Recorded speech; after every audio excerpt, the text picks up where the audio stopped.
Biz heç kimdən və ya heç nədən asılı ola bilmərik. Əsas motivasiyamız budur. Kiçik bir ölkə olmağımıza baxmayaraq, öz imkanlarımıza, milli maraqlarımıza, gələcəyimizə və buna görə də sülh və sabitlik siyasətinə inanırıq. Biz mövcud çətinliklərə əsaslanan ağıllıq, praqmatik siyasət həyata keçiririk deyə Gürcüstan prezidenti Mikhail Qavelashvili Post Analika verilişində bildirib.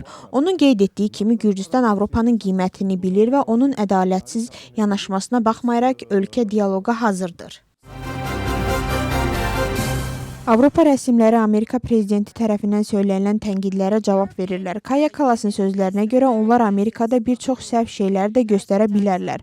Avropa Birliyinin xarici siyasət rəhbəri qeyd edib ki, onlar digər ölkələrin daxili işlərinə qarışmaq niyyətində deyillər. Avropa Şurasının prezidenti də oxşar ritorikaya malikdir.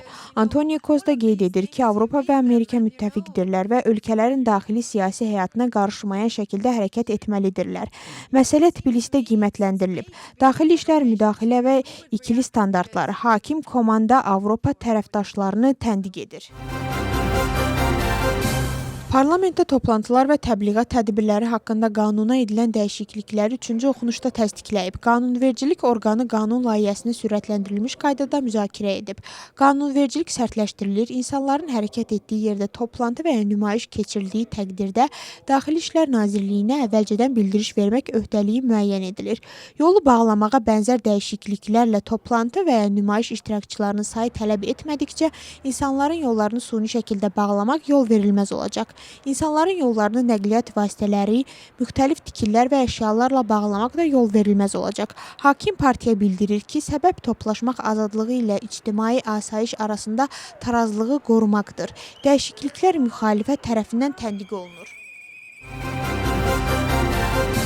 Gürcüstanın Ədliyyə Naziri Pata Salih Strasburqda keçirilən Avropa Şurası Ədliyyə Nazirləri konfransında iştirak edir.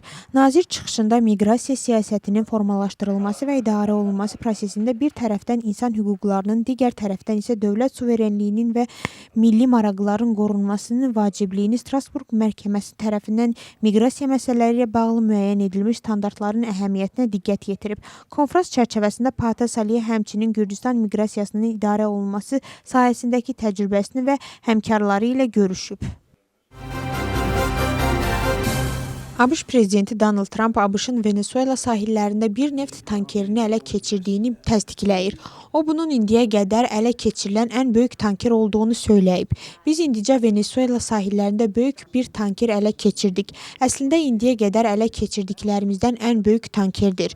Bunu daha sonra görəcəksiniz və biz bu barədə digər şəxslərlə də danışacağıq, deyə Donald Trump Ağ Evdə keçirilən tədbirdə jurnalistlər ilə söhbətlərində bildirib.